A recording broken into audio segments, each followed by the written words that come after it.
ingin mengetahui. Oh deket ya, ya deket nggak apa-apa ya wes. Ya deket ya karena apa? Karena seneng ya mbak ya. Ya dari deket. Dari sekarang berada di salah satu bangunan cagar budaya. Nah bangunan ini disebut cagar budaya. Karena apa? Sebuah bangunan yang dilindungi ya disebut cagar budaya. Nah bangunan cagar budaya tersebut namanya adalah Gapura Bajang Ratu.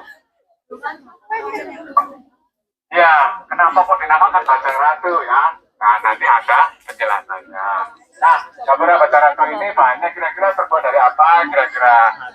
Ya, karena warnanya merah, dari bata merah. Nah, nanti adik bisa melihat apakah bata merah semua. Nanti dilihat dekat. Ternyata di situ ada bahan yang lain, ya.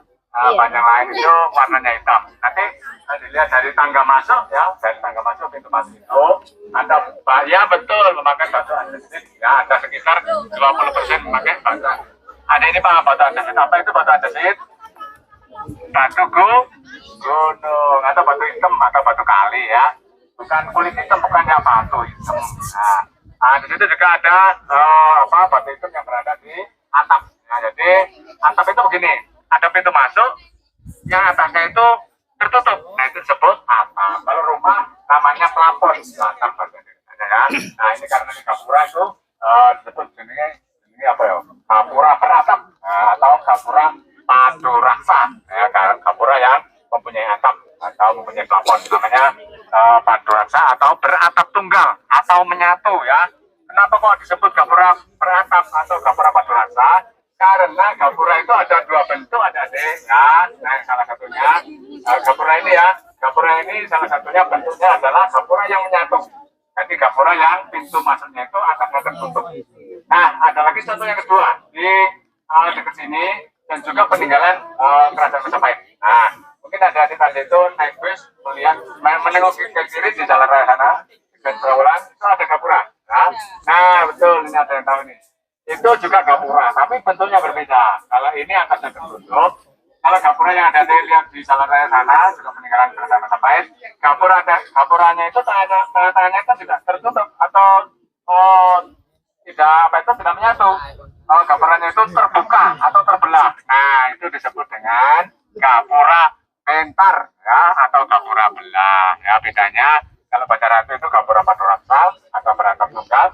Nah, kalau yang sebutkan tadi contoh yang kedua, Gapura yang terbelah itu disebut Gapura pentar atau yang kita bersama Gapura Wringin Lawang. Ya, jadi Wringin itu ada pohon yang namanya Wringin. Lawang itu pintu. Jadi pohon yang ada bangunannya sebuah pintu. Itu bangunan Gapura. Nah, kita lanjut tentang Gapura ini ada ya. Nah, Gapura Bajang Ratu ini dibangun pada tahun 1340 Masehi. Nah, jadi kalau dihitung, kalau sekitar tahun 1340, kira-kira berapa tahun ya kira-kira? Kalau sekarang 2024, mungkin sekitar rata-rata kurang lebih 700 tahun. Nah, banyak dari bata merah dan batu andesit.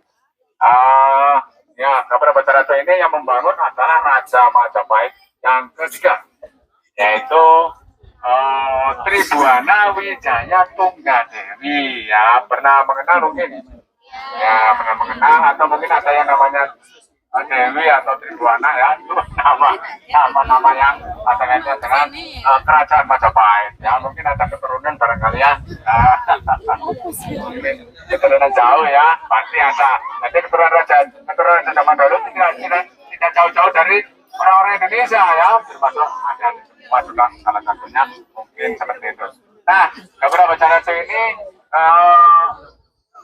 yang membangun Raja Tribhuwana fungsinya adalah sebagai, karena ini Gapura ya, jadi fungsinya adalah sebagai pintu gerbang atau pintu masuk diperkirakan menuju ke sebuah kompleks bangunan suci. Tapi bangunan suci yang kedua itu sampai sekarang belum diketahui karena dalam proses pencarian.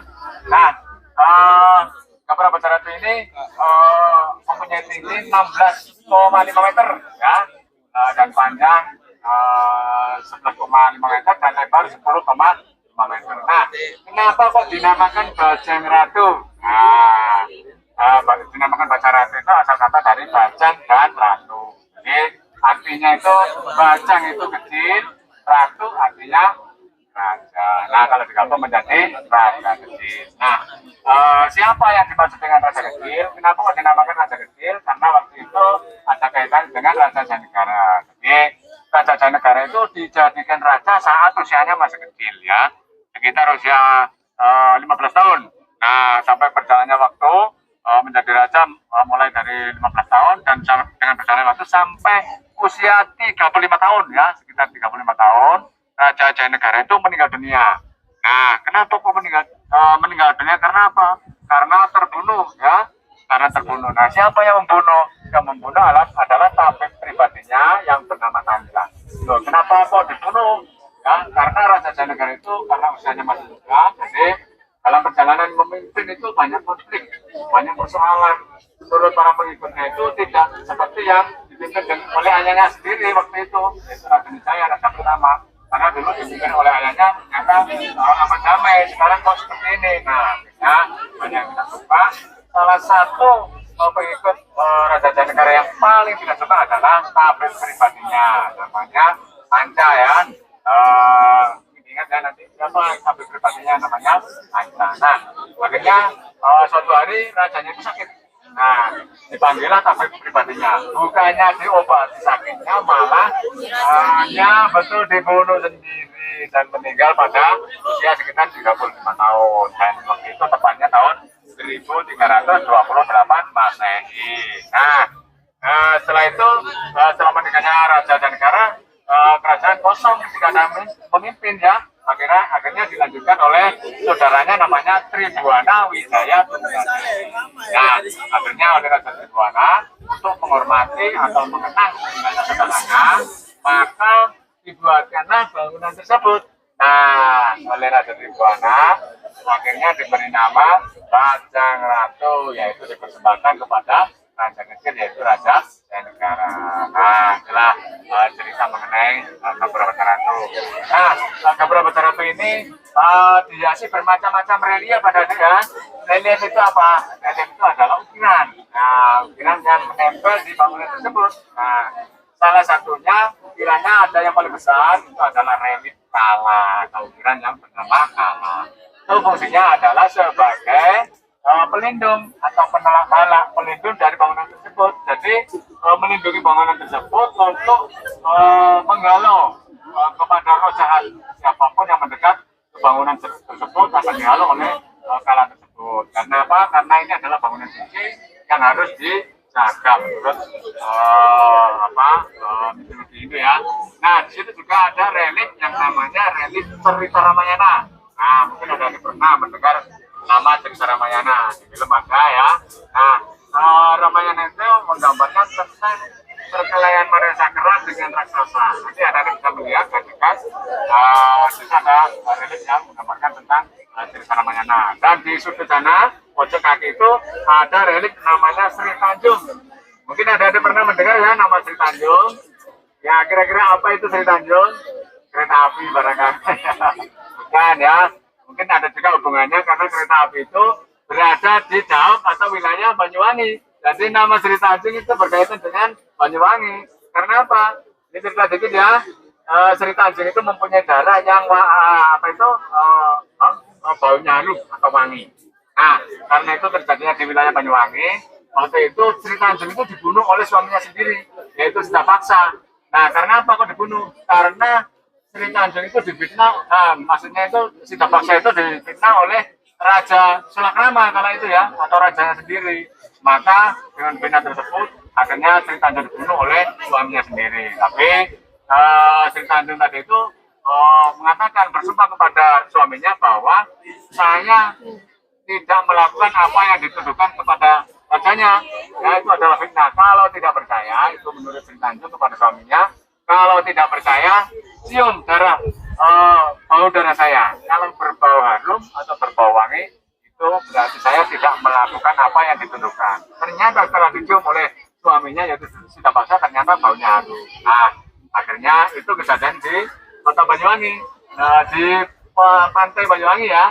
karena di situ ada pantai, jadi airnya itu terkena darah dari Sri Tanjung, maka airnya berbau wangi. Wangi banyu yang baunya wangi atau asalnya dari nama bercampur dengan darah dari Sri Tanjung tersebut. Nah, terus akhirnya seperti apa? Akhirnya ternyata waktu itu Sri Tanjung dalam kondisi mati suri, belum mati suhuan. Ya, waktu dia mengatakan seperti itu mati suri, akhirnya ternyata Sri Tanjung itu hidup kembali. Nah, setelah hidup kembali, akhirnya si Kapaksa atau suaminya itu menyesal setelah membunuh suaminya dan akhirnya ingin kembali. Ternyata ditolak oleh istrinya sendiri. Ditolak, tapi boleh mendekati istrinya, tapi harus ada syaratnya. Syaratnya apa? Harus membawa kepala dari raja yang telah memfitnah mereka. Ternyata akhirnya suaminya berangkat menemui suaminya dan menemui rajanya tadi. Nah, akhirnya sampai di sana bertarung. Ternyata dimenangkan oleh suami dari Sri Tanjung tadi. Dan akhirnya membawa persembahan. Yaitu cerita deh ya. Cerita membawa apa tadi? Iya, betul. Membawa. Akhirnya harus kembali. Itu cerita ya. Cerita zaman dahulu. Atau ya, atau tidak itu seperti itu ya. Nah, kita lanjut. Gapura Bacaratu ini juga bisa disebut sebagai gapura bersayap. Nah, gapura bersayap itu artinya bukan gapura yang mempunyai sayap ya. Nah, gapura bersayap itu diibaratkan gapura yang mempunyai pagar tinggi. Nah, sebenarnya ini adalah pagar tinggi deh. Ya, ini diberi atap ini sebenarnya pagar dan tingginya itu sama dengan itu yang tersisa ya. Jadi itu disebut dengan gapura bersayap. Nah, dalam arti sayap itu ada kaitannya dengan sayap itu diibaratkan terbang. Sayap itu dipakai untuk terbang. Nah, terbang itu pergi ada kaitannya dengan perginya arwah Raja Jayanegara. Jadi menurut kitab Negara Kertagama, Raja Jayanegara kembali ke dunia Wisnu atau alam kematian atau alam nirwana. Dan akhirnya dicandikan di Antawulan atau Trowulan. Nah, letaknya berada di sini, Kecamatan Trowulan ini. Nah, itulah ada penjelasan mengenai Gapura Bacaratu. Nah, ini mungkin ada pertanyaan begini, bagaimana Pak proses pembuatannya? Nah, karena zaman dulu kan tidak semen, tidak lem ya. Jadi proses pembuatannya itu sistemnya adalah digosok ya. Bukan dikasih apa itu gosokan, bukan dikasih, bukan digosok dengan apa itu gosokan apa kapur zaman dulu ya, kan atau kertas gosok bukan. Ya, sistem gosok itu artinya bata yang ada di bangun tadi itu digosok dulu, ya digosok, gosok. Kalau digosok bata itu pasti ada apa? Serbuknya, ya, malahan. Digosok-gosok itu ada serbuknya, malahan jangan sampai ada kerikil. Nah, pasti ada kerikil di situ. Kerikilnya harus dibuang. Kenapa? Karena kalau ada kerikil nanti kalau ditumpuk bisa bergoyang. Artinya itu tidak seimbang. Kalau ada kerikilnya ya harus bersih, ya betul, harus apa. Nah, jangan sampai ada celah. Celah itu lubang. Ya. Kenapa? Karena nanti kalau kena udara, bayangin, lubang itu pelan-pelan itu bisa melebar. Nah, bisa berusaha pakai itu sendiri. Dan akhirnya serbuk tadi itu dikasih air. Nah, setelah dikasih air, digosok lagi. Maksudnya itu digosokkan ke bata tersebut. Nah, itulah ceritanya, yaitu dengan serbuk bata itu sendiri. Itu ya, proses pembuatan seperti itu. Nah, itulah penjelasan mengenai Gapura Bacaratu. Barangkali ada yang ingin bertanya, atau nanti ada tugas mungkin memerlukan tugas dari saya bisa menjadikannya. Oke, siapa yang bertanya?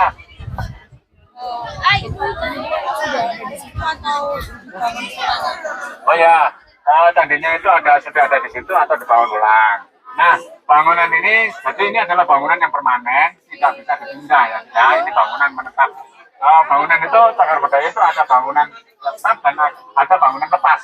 Kalau bangunan tetap itu seperti ini, jadi tidak bisa dibawa kemana-mana. Jadi kalau ada benda cagar budaya, ini bangunan cagar budaya.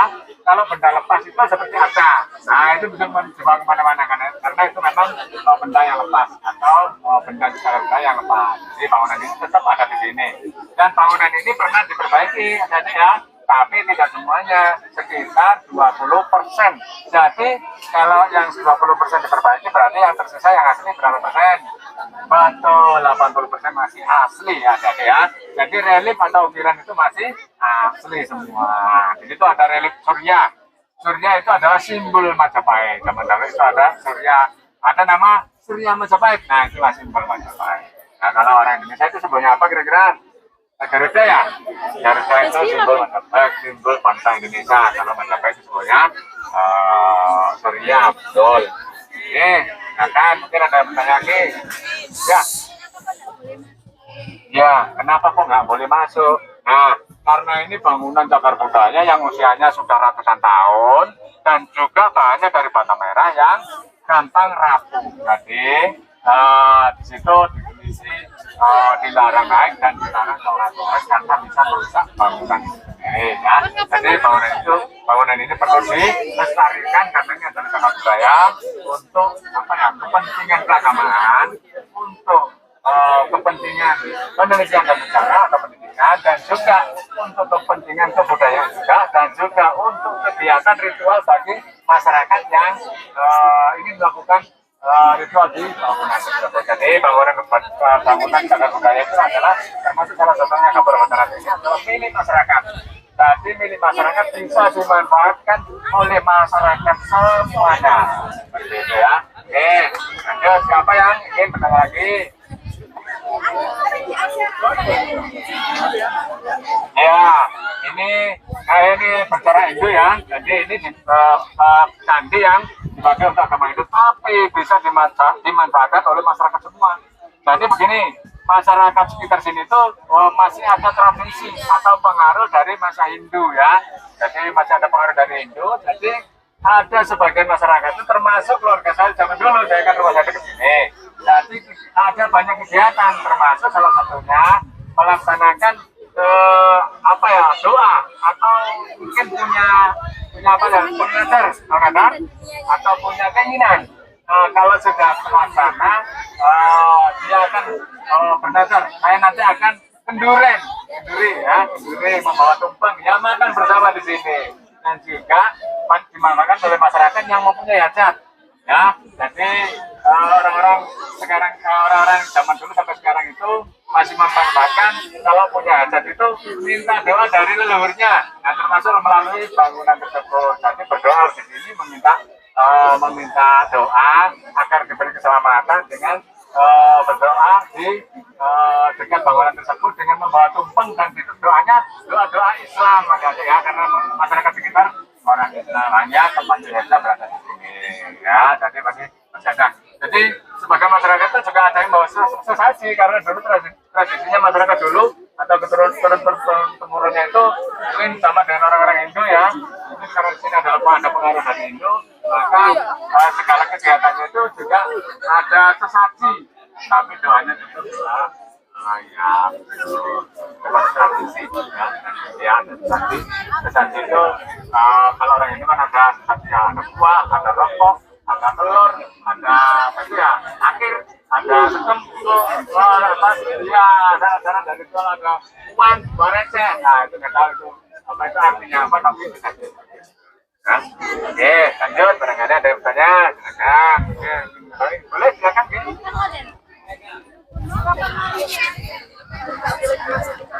Ya. Oh ya, nah karena tidak boleh dimasuki, di dalam itu ada apa ya?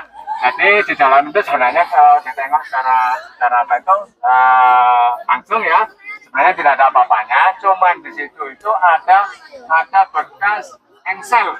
Ada bekas engsel itu kemungkinan karena ini pintu masuk. Jadi sebenarnya itu kemungkinan ada pintu bukan nutup. Nah, ada engsel itu tempat untuk engselnya pintu. Nah, tahu ya? Itu ada dua, kanan dan kiri. Jadi hanya itu aja. Nah, engselnya itu terbuat dari tatakannya itu terbuat dari batu. Ada lubangnya yang dulunya kemungkinan ada pintunya terbuat dari kayu. Ya. Jadi kemana kayunya sekarang? Karena kayu ya usianya nggak bisa lama ya, karena usianya juga lama dan juga tidak bisa berumur panjang. Kayu itu dimakan raya, makanya kayunya itu hilang ya, terus hanya tempatnya saja yaitu dari batu andis. Nah, oke lanjut kan? Ya. Mas, kalau diperkirakan lagi tidak ada. ada bangunan yang dasar itu berapa Pak? Ya begini ya, ini ada ini tanya karena ini adalah pintu gerbang, pintu masuk pasti ada bangunan yang kedua. Nah di mana letak bangunan kedua maksudnya seperti itu. Nah bangunan kedua itu diperkirakan adalah sebuah bangunan suci yang ada kaitannya dengan mungkin upacara kegiatan upacara ada kaitannya dengan meninggalnya raja. Nah zaman dulu kan itu Buddha. Jadi kalau makam tidak ada, jadi dunia itu dibakar ya, kemungkinan dibakar. Lantas mungkin abunya itu dipakai atau disimpan di bangunan yang kedua itu. Nah bangunan yang kedua itulah sampai sekarang belum diketahui di mana letak yang pasti, masih dalam mungkin suatu hari akan dicari gitu ya. Nah begini, karena ini ada kapura, ini saya tunjukkan ya, ada ya. Nah di situ ada atap itu warna putih. Nah itu bawahnya adalah sebuah fondasi dari lanjutan pagar yang ada di bahan utama atau bangunan utama. Jadi bawah itu adalah pagar fondasi bangunan zaman dahulu. Jadi karena pagarnya sudah roboh, yang tersisa hanya fondasinya. Itu mengarah ke timur barat dan juga mengarah ke selatan ya. Itu ada apa itu ekskavasi, ada lubang. Itu adalah lanjutan dari pagar tersebut. Nah itulah penjelasannya mengenai menuju mana bangunan tersebut ya, diperkirakan juga sebuah bangunan tersebut sampai sekarang belum diketahui. Tapi biasanya itu sebuah bangunan itu kebanyakan menghadap atau bangunan kapura itu menghadap ke sebuah gunung. Karena apa? Karena menurut Hindu ya, menurut Hindu, gunung itu diibaratkan adalah tempat bersemayam para dewa. Jadi candi itu adalah miniatur dari sebuah gunung. Nah, seandainya tidak ada gunung, candi itu adalah miniatur dari sebuah gunung, dan biasanya di dalam candi itu ada arca dewa.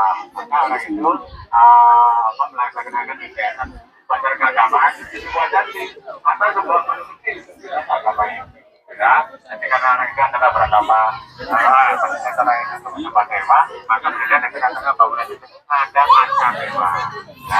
Ya, siapa yang tanya lagi? Ya. Oh ya, cara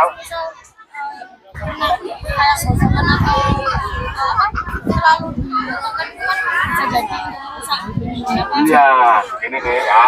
Bagaimana proses perawatannya, karena situ kan ada yang banyak yang dicoretkan di situ. Nah, kalau coretan terlalu dalam, kita tidak bisa berubah, ya tetap coretan. Kenapa? Nanti kalau kita buang coretan itu atau kita tambah, kita tidak bisa melihat aslinya. Jadi kalau coretan terlalu dalam, itu kita biarkan, ya itu sudah terjadi. Jadi jangan sampai terjadi tapi coretannya seperti itu. Nah, kalau kebersihannya termasuk yang di atas itu proses perawatannya itu naik ke atas, karena di atas itu ada tumbuhan rumput-rumput dan juga lumut ya. Jadi kita berusaha untuk membersihkan tersebut atau membersihkan lumut-lumut tersebut dan juga rumput-rumputnya ada di atas ya.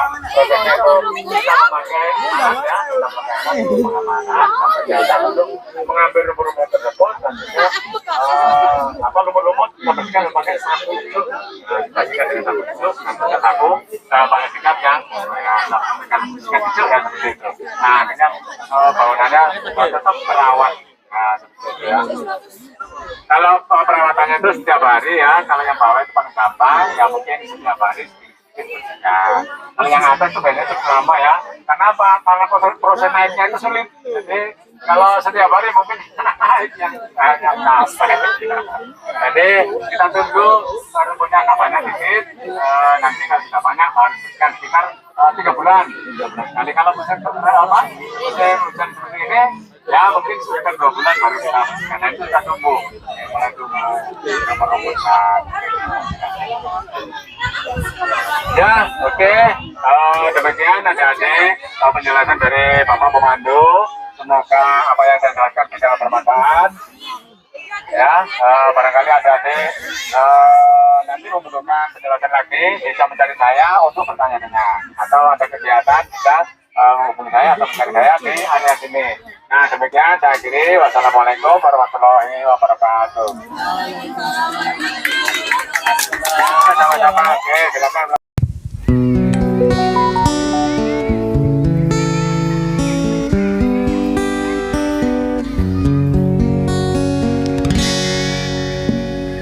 Mogoro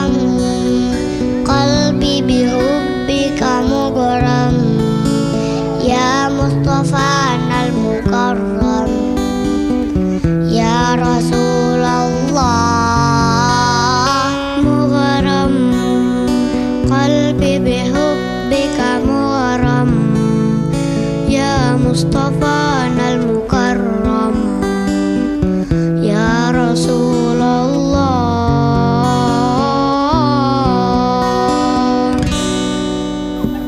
جمالك ما في اثنين ما شافت مثل عين أزهر وادي وجد ودادي بدري الدجى يا زين جمالك ما في اثنين ما شافت مثل عين أزهر وادي وجد ودادي بدري الدجى يا زين انت حبيبي أراك والقاك وفرح بنداك طه جود بنظر إلي طه يا عظيم الجاه طه جود بنظر إلي طه يا عظيم الجاه مغرم قلبي بحبك مغرم يا مصطفانا المكرم يا رسول الله مغرم قلبي بحبك مغرم يا مصطفانا المكرم يا رسول الله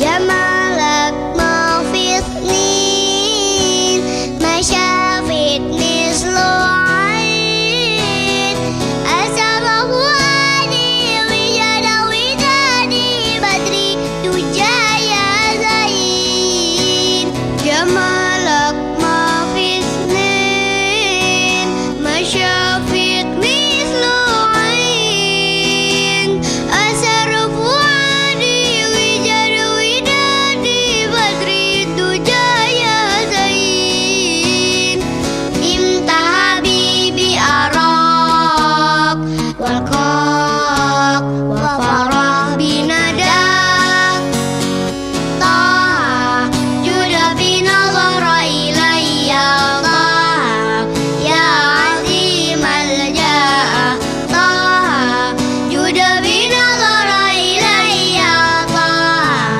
يا عظيم الجاه مغرم قلبي بحبك مغرم يا مصطفانا المكرم يا رسول الله